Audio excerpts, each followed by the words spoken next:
Thursdays used to be unremarkable in our house, mostly known for reruns of mediocre sitcoms and Donna pretending to enjoy whatever wine her coworkers were into that week.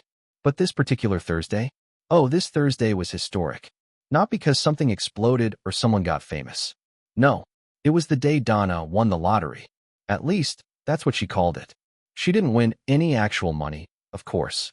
Nothing printed on a ticket or confirmed with a jingle and balloons. Her jackpot came in the form of a vintage typewriter. Yeah, that's right. A typewriter. Manual, clunky, olive green, and allegedly the exact model Joan Didion used. I don't know who started the rumor, but whoever did, congratulations. You sold my wife a midlife crisis wrapped in nostalgia and ink ribbon. She brought the thing home cradled in both arms like it was a baby, set it gently on the kitchen table, dramatically unlatched the case, and just stared at it for a good minute, as if it might spring to life and type out the meaning of existence. "Isn't it beautiful?" she breathed, already lost in some sepia-toned fantasy of writing her memoirs, sipping coffee in a cable-knit sweater while the leaves changed color around her. Never mind, it was 84 degrees outside, and she hates coffee. "Looks like something Hemingway used when he was too drunk to find a pen," I replied, because sarcasm is my spiritual language. She didn't laugh. Not that I expected her to. Donna's been developing a sense of poetic seriousness lately. Not in a dangerous way. Just the kind that makes her speak in sentences that sound like they're narrated by a PBS documentary. She's been watching French films without subtitles and using the phrase existential lens in casual conversation. You know the type. Now, I should say this. I liked the idea of her writing. I truly did. I figured, if nothing else, it would give her something to obsess over that wasn't me leaving the toothpaste cap off or loading the dishwasher like a chimpanzee on a sugar high. Her words, not mine. What I didn't expect, however, was for Donna's newfound inspiration to include an editor. "Jeremy's been giving me feedback," she said over dinner one night, as casually as if she were talking about the weather. "He's a brilliant mind. Such insight. Brutal honesty. It's refreshing. Jeremy." A name I'd never heard before, which apparently meant I should just nod and accept his sudden presence in her life, like he was a long-lost cousin who had only now decided to weigh in on the structure of her opening paragraph. "Jeremy," I repeated, slicing through a pork chop with unnecessary force. And where did Jeremy come from, exactly? A cafe with no Wi-Fi? The ghost of Truman Capote. She rolled her eyes in that slow, deliberate way she does when she's trying to telegraph how much more evolved she is than me. "He's in my writing group. We meet twice a week." Writing group. Cute. And that's how the seed was planted. Not suspicion exactly. More like comedic curiosity. Because something wasn't adding up, and I couldn't help but feel like I was trapped in a low-budget indie film where everyone wears scarves indoors, and no one is quite honest. You know how sometimes your instincts whisper something ridiculous, and you laugh it off, until the ridiculous thing starts making an alarming amount of sense? That was me. The first red flag, not that I was actively collecting them yet, came when Donna stopped letting me read what she wrote. Which, on its own, was perfectly fine. Writers are sensitive. I get it. But Donna wasn't sensitive. She once told me the ending of The Sixth Sense while we were halfway through the movie just to prove a point about storytelling economy. But suddenly, her typewriter was off limits. Covered up. Keys locked in her desk drawer like she was guarding state secrets. One night, I tried to sneak a peek. Just a quick look, nothing serious. Maybe she'd written something about our early days, something nostalgic and sweet. What I found was a single sheet of paper with a title that read, "When He Thinks You're Baking Cookies." Yeah, that's not exactly a Hallmark card waiting to happen. The second clue came during a trip to the garage. I was looking for a flashlight and stumbled across a duffel bag. Inside, a pair of men's running shoes, not mine, a copy of Zen and the Art of Motorcycle Maintenance, and, here's the kicker, a bottle of beard oil. I do not have a beard. I didn't say anything right away. I figured I'd let it simmer. Watch the pieces float into place. Donna, bless her, always underestimated how observant I am. She once forgot that I noticed she switched brands of toothpaste, but thought I wouldn't pick up on a full-blown stranger entering our life under the guise of brutal feedback. Fast forward to the following week. I was fixing the downstairs light switch, a job I'd postponed for, let's say, 7 months, and I heard a laugh from upstairs. Not Donna's. A man's. I crept up like someone in a Victorian ghost story, expecting to find Jeremy, perhaps in a beret, reciting lines from her manuscript. What I found instead was Donna. Alone, wearing reading glasses she doesn't need. Typing. Except she wasn't typing. She was pretending to type. Her hands hovered above the keys, and every so often, she'd press one finger down like she was playing piano in slow motion. Occasionally, she'd pause and smile into the air, like a director watching a scene unfold perfectly. There was no paper in the typewriter. No sound but the occasional click. I leaned on the doorframe. "You missed a comma." She jumped about a foot in the air, then covered it with a laugh. "You startled me. You were typing in invisible ink. Is this a new style?" She blinked. "I was rehearsing." "Rehearsing? For rhythm? You wouldn't understand. Try me." She stood up, brushed imaginary lint off her skirt. "Some of us need space to be creative." "Is that what Jeremy said?" And there it was. The smallest pause. Barely a hiccup, but it was there. That tiny moment where the truth runs out of breath. "You're being ridiculous," she said. "Probably," I replied. "Just tell Jeremy thanks for the beard oil." That night, Donna went out for a drive to clear her head. I stayed home and made popcorn. Watched a documentary on Norwegian elevators. It was surprisingly riveting. She didn't come back that night, or the next, but she did leave a note. Folded, old-fashioned, like the kind you passed in middle school. It said, "I need time to think. Please don't be dramatic." Ah yes, the classic, "It's not you, it's my existential writing journey" note.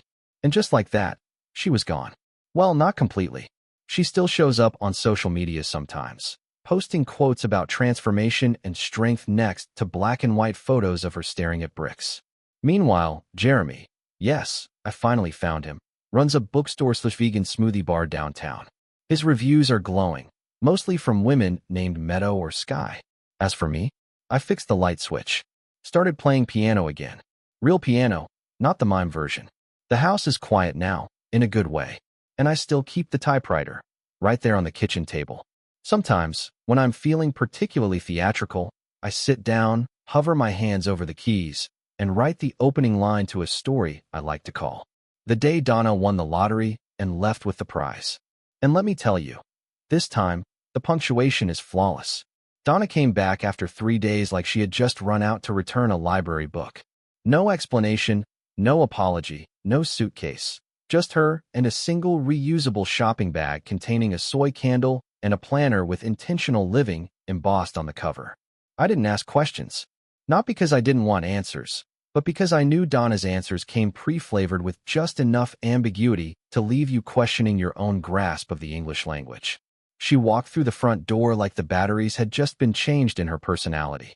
Breezy, radiant, and humming something that sounded like a folk version of a song from the 70s. It was vaguely unsettling, like watching someone else's dream play out in your kitchen. "I thought we could start fresh," she said. "Did we spoil the old one?" I asked. She gave me a tight smile, the kind that tries to look relaxed but forgets to inform the eyes. New season, new energy, new load of something, sure. I didn't respond, just nodded, as if I'd read the same bumper sticker she'd apparently gotten this philosophy from. From that day on, Donna took on this slightly theatrical air. She started leaving the house in what she called her creative uniform. Oversized glasses she didn't need, and pants so wide they could double as camping tents. She said they made her feel unstructured. I couldn't argue with that. 3 times a week, she left with her typewriter in a rolling case, even though we owned 3 working laptops and lived in 2025. Her stated destination? The Writers Collective, which, by her description, was a group of serious thinkers who met in the back of a repurposed shipping container to discuss prose, character arcs, and, inevitably, what it all means. Naturally, I didn't believe a word of it. I knew Donna's relationship with the truth was more of an on-again, off-again thing, but I didn't have solid proof yet. What I had was vibes, suspicion with a side of eyebrow twitch. So I did what any rational man would do when his wife starts treating him like the mailman she used to be friends with but now barely acknowledges. I started my own research. Now, if you're expecting private investigators or a frantic search through her drawers, sorry to disappoint. I took a more dignified approach. I joined the same writing collective. Let me clarify, I didn't join by name. No, I emailed them as Charles, a recently retired postal historian working on his debut novel about zip codes and emotional repression in small-town America. Donna had never seen me write anything beyond grocery lists, so I figured she'd never suspect a thing. To my surprise, they accepted Charles, which, honestly, says more about their standards than it does about my fake application. The next Tuesday, I showed up at the collective's location. It was, as Donna had said, a shipping container, though not quite the inspirational hive of intellect she described. It sat wedged between a lawnmower repair shop and a vape supply store, with one flickering light bulb over the entrance and a smell that could only be described as industrial hope. Inside were 5 people, none of whom looked like they'd read a book this decade, let alone written one. There was a woman in a cape, a man wearing fingerless gloves and chewing on a pencil like it owed him money. And at the center, there was Donna, perched on a fold-out chair, reading aloud from her latest masterpiece. And that's when she realized she was not trapped. She was choosing the cage. Applause. Actual applause. From people with jobs, presumably. I sat in the back, sunglasses on, notebook open, pretending to take notes while mostly just writing down synonyms for the word pretentious. I waited until the group broke for herbal tea, which was served in mismatched mugs and accompanied by a spoken-word poem about leaves. Donna wandered over to a man I hadn't seen before, tall, angular, with a scarf that served no clear function. They leaned in close, heads tilted like pigeons sizing up a breadcrumb. I edged closer, pretending to study the spine of a book titled Narrative is a Social Construct. Over the course of 10 minutes, I learned the man's name was Trent. Of course it was. He worked in brand storytelling, and he'd been mentoring Donna for 3 months. Mentoring. There it was. Now, I'm not the kind of man who jumps to conclusions. But I'm also not the kind of man who hears the phrase, "We've been doing creative exercises in his studio," and doesn't at least raise an eyebrow. Especially when said studio, I later discovered, is conveniently located in his converted garage, which he described as intimate, with controlled acoustics. I left the meeting early, citing an urgent need to reflect on my narrative voice, which wasn't entirely untrue. Then I did something I wasn't proud of. I Googled Trent.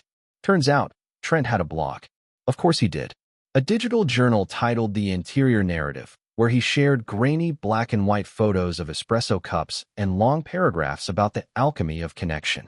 I read through 6 posts and learned that he believes art is a conversation between souls. He doesn't believe in labels, including married or single, which is convenient. He once spent 40 minutes in silence with a woman to understand the story behind her breathing. Somehow, none of this surprised me. That night, Donna returned home, dropped her bag by the door, and asked if I wanted to do a vibe check. "I think I'm good," I said, flipping through a magazine. "Did something happen?" "Oh, nothing big. Just had a long conversation with Charles. He's struggling with some narrative tension." She paused. "Charles? Yeah. He's the new guy in your writing group. You'd like him. Bit of a realist. Kind of suspicious of scarves." Donna narrowed her eyes, but didn't say anything. She just walked into the other room, her footsteps a little faster than usual. I stood there, magazine in hand, letting the silence do the talking. I wasn't ready to bring it up. Not yet. I wanted to see just how long she'd keep dancing around it. People reveal more in silence than they ever do with speeches. And that's where I left it. I wasn't angry. Not yet. I wasn't even heartbroken. I was entertained. Because now it was a game. And Donna had no idea I'd already seen the playbook. Donna had started wearing headphones around the house. Not the little wireless ones everyone uses for pretending they're on calls at the grocery store. No, these were the over-the-ear kind that made her look like she was either monitoring air traffic or avoiding her husband's questions. I tried to speak, and she'd do that thing where she slowly removed one side, as if the act of lowering the foam cup to her neck was an offering. I hadn't seen this much exaggerated effort since my cousin tried to act surprised at his own surprise birthday party. We'd reached a level of silent performance in our marriage that could have qualified as performance art. She was the moody, distracted creator. I was the supportive, slightly too observant background character she assumed didn't know how to spell the word allegory. The house had become less of a home and more of a stage with really boring lighting. Still, I waited.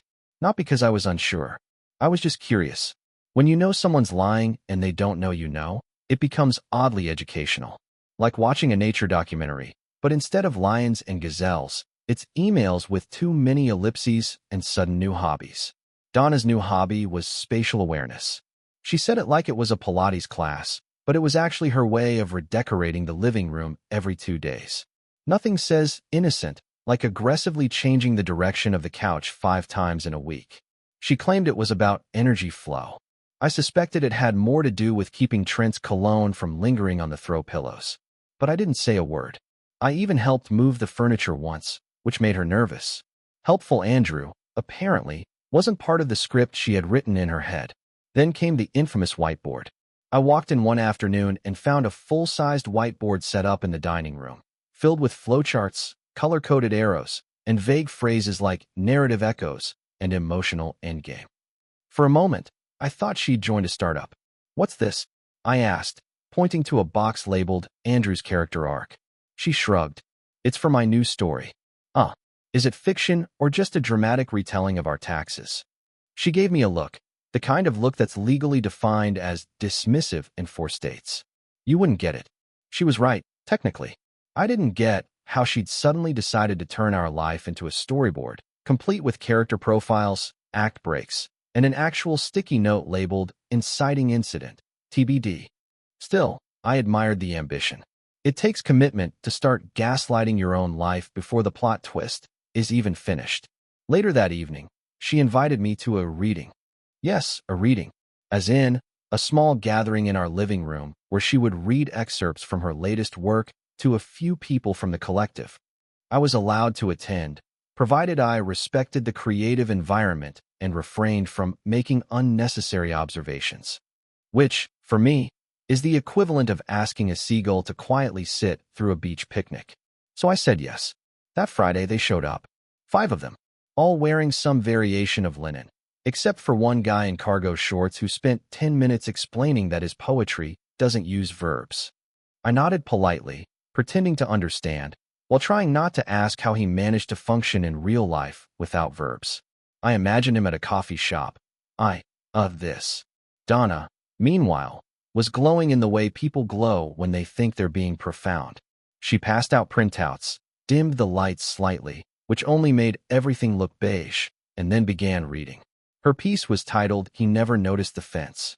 Now, I'm no literary scholar, but I'm fairly certain that when your wife reads a short story about a woman who builds a secret garden with her emotionally unavailable husband pacing the perimeter, looking confused while she plants metaphorical seeds with a man named Trevin, you're allowed to raise an eyebrow.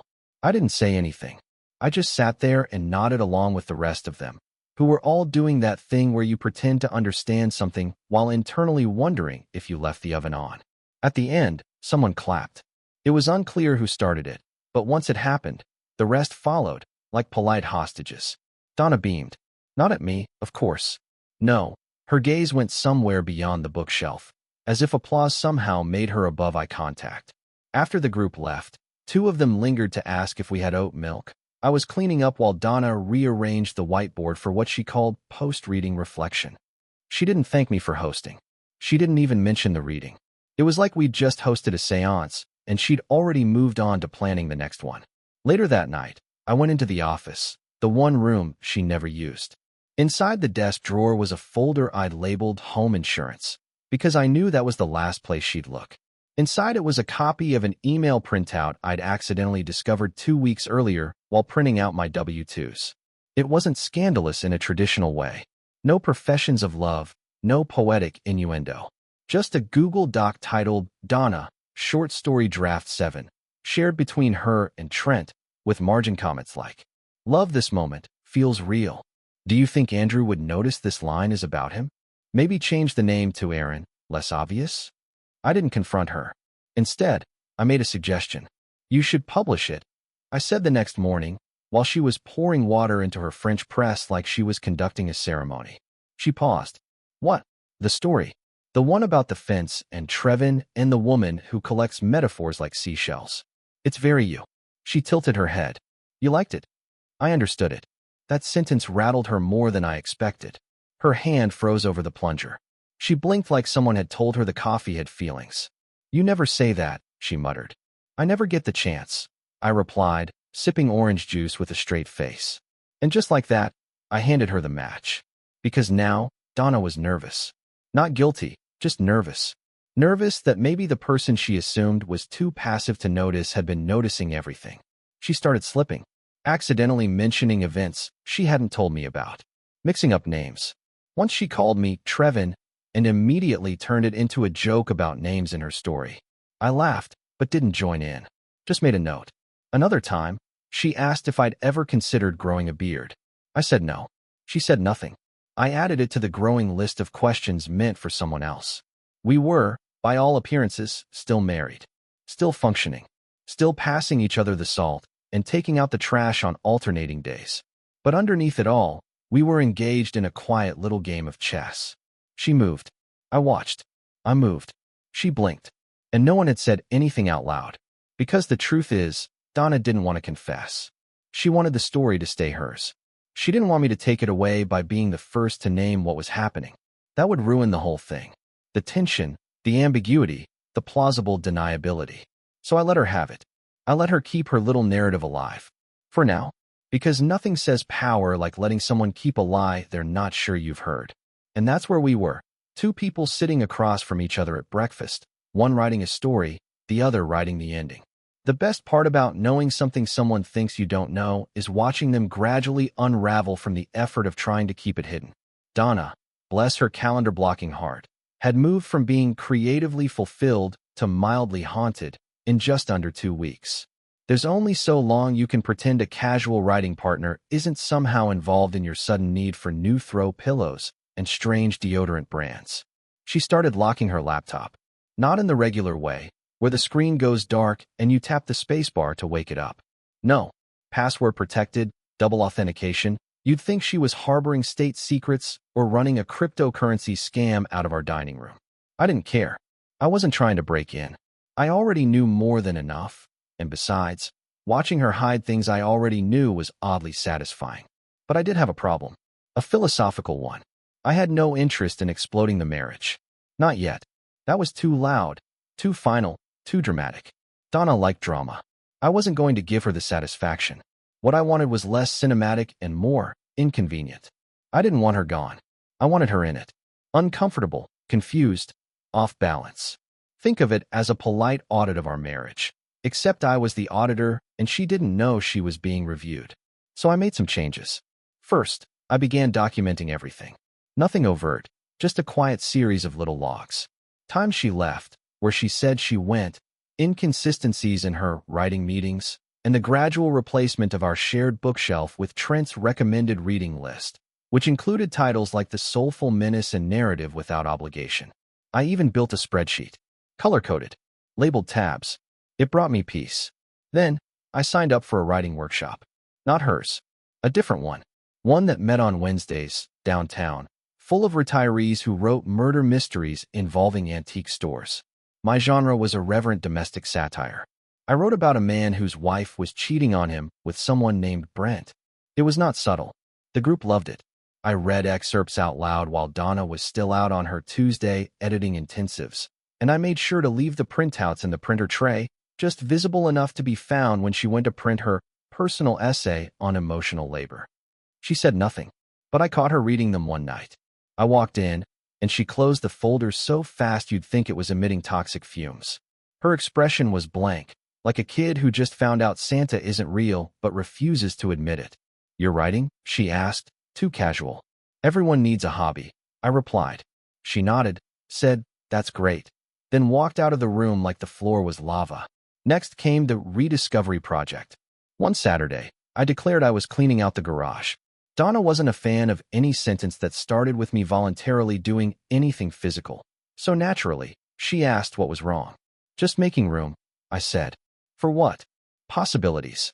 She gave me that frozen half-smile she uses when she's about to ask if I've joined a cult. I didn't explain. I just started dragging things out, setting aside boxes, creating new labels. I moved the old bookshelf into the garage. I moved our camping gear, which we'd never used, into the front hall. Then I began moving things into the house from the garage. Old records. A keyboard I hadn't touched in 10 years. A lava lamp. Donna, clearly unsettled, asked what I was doing. "Remember when we used to care about things?" I asked. No. Well, I said, adjusting the keyboard stand. I do. She didn't say much after that. Mostly hovered nearby, asking if I was okay and using the phrase midlife interest pivot like she'd just invented it. I reassured her with the kind of empty optimism she'd been feeding me for months. But the best part came later. I made a website. Nothing big. Just a small, clean homepage. A picture of me sitting on the couch, legs crossed, sipping tea. The headline read, "Andrew is not writing about you, Donna." Below it was a blog. One entry, titled, "The Woman Who Thought She Was a Secret." I posted no names, no identifying details, no photos. Just stories. Quotes from overheard conversations. Bits and pieces that only 2 people on the planet would recognize. I didn't promote it. I just emailed the link to her. Subject line, "For your records." She didn't mention it for 2 days.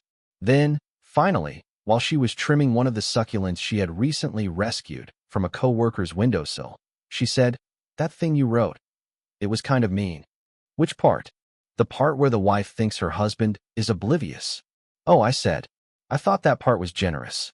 She didn't laugh, just walked into the other room and started watching a documentary about Scandinavian design. Donna's method of coping had shifted from denial to aesthetic distraction, but she was on edge now. She double-checked her phone more often. She started logging out of her email between uses. She asked what I was doing with my evenings. I told her I was narratively pivoting. She didn't ask what that meant. I hadn't revealed anything. Not really. But I'd poked the bubble. Not enough to burst it. Just enough to make her aware it was there. A week later, she invited me to Trent's collaborative salon night. Apparently, it was a monthly gathering where creatives presented unfinished projects and received constructive reflection. I said yes. When we arrived, Trent was wearing what I can only describe as a coat made from the remains of an upholstery sample sale. He greeted Donna with the kind of side hug that said, "We've definitely spent too much time together, but can't admit it in public." Then he turned to me. "You must be Andrew," he said, extending a hand. "I must be," I replied, shaking it firmly. He smiled in that overly calm way people do when they're trying to avoid blinking too often. The salon was as bad as expected. 3 people read poems. 1 person presented a video of themselves walking silently through parking garages. Donna read an essay titled Liminal Love, and when someone asked if it was autobiographical, she said, "Not exactly," which made Trent smirk like he'd just found a new favorite secret. Afterward, I handed Donna a note card. She opened it in the car. It read, "Your story arc needs work." She said nothing the entire ride home. And that's how I got my revenge. Not with shouting or tears or grand exits. Just edits. I decided the conversation should take place in the most unremarkable setting possible, the laundry room. Nothing forces honesty like the hum of a dryer and the faint scent of detergent you didn't pick. It's hard to stage a scene when you're standing between a basket of unmatched socks and a bottle of wrinkle-release spray. Donna had just finished her 3rd silent retreat day of the week. This was a new self-care concept she'd borrowed from a podcast featuring 2 people who hadn't blinked since 2019. The idea was to avoid all unnecessary speech for 1 full day to reclaim internal bandwidth. Apparently, my presence was classified as unnecessary speech. For 72 hours, I had become ambient noise. But that evening, she broke the streak. "I've been thinking," she said, dropping a pile of towels into the basket like she was preparing for a hostage negotiation.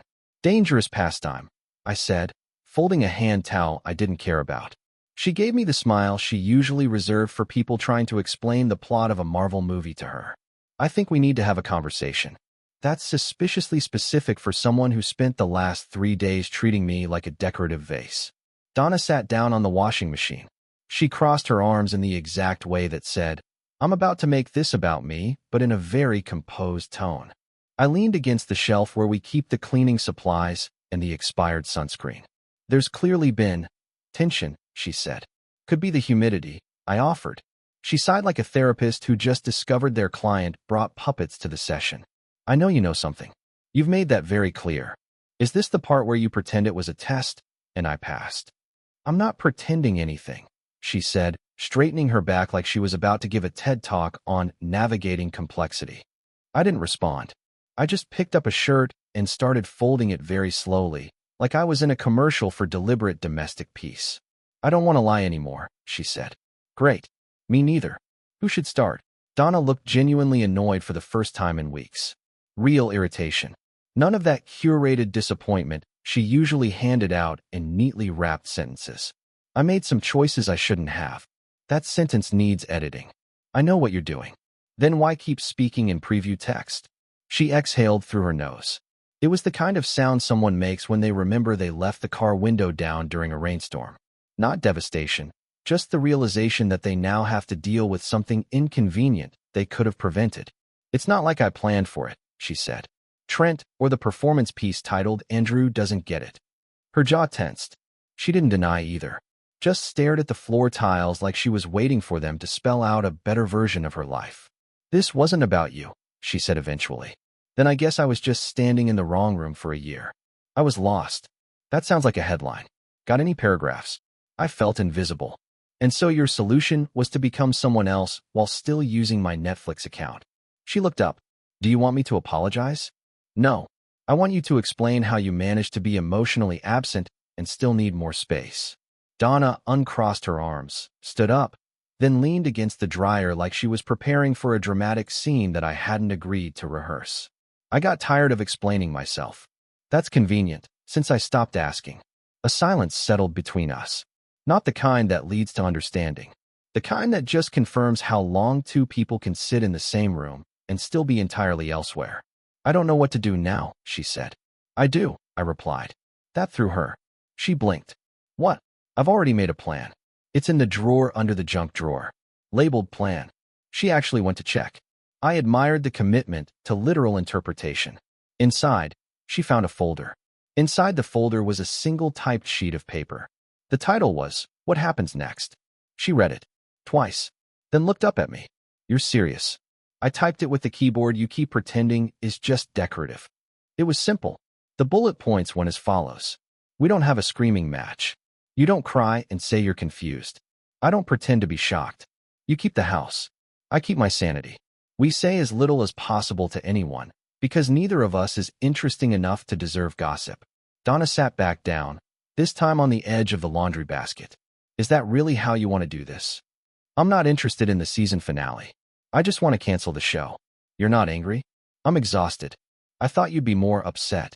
I passed that exit about 100 miles ago. She was quiet for a while. Then finally, she asked, So what do we tell people? That we finally agreed on something. Donna laughed. Not a full laugh. Just a short exhale with some sound attached. The kind of laugh that sneaks out before you remember you're supposed to be having a serious moment. I don't hate you, Andrew. Thanks. That'll pair nicely with the emotional audit I've been writing. She gave me a long look. You know I wanted it to be different. I believe you. I just also believe you wanted a backup plan. That's unfair. Donna, you edited my personality out of your life with track changes. There was nothing left to say after that. She got up, smoothed her pants, walked out of the laundry room. No dramatic pause. No backward glance. Just Donna, disappearing the way she'd been rehearsing for months. I stayed back and folded the rest of the laundry. Left sock, right sock, shirt, towel. There's something oddly satisfying about finishing a task someone else thought you'd quit halfway through. By the time I walked out, Donna was in the living room, typing on her laptop. The screen was angled just far enough that I couldn't see it. She looked up. Are we okay? No. Will we be? No. She nodded. No fight. No denial.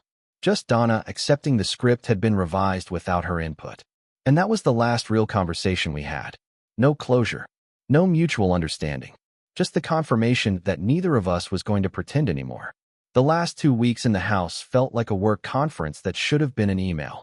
Everything was formal, efficient, slightly overdressed for the situation, and designed to prevent spontaneous human emotion. Donna and I had entered the phase I'd privately labeled pending uncoupling. It was a term she would have probably used first if she'd had a chance to brand it.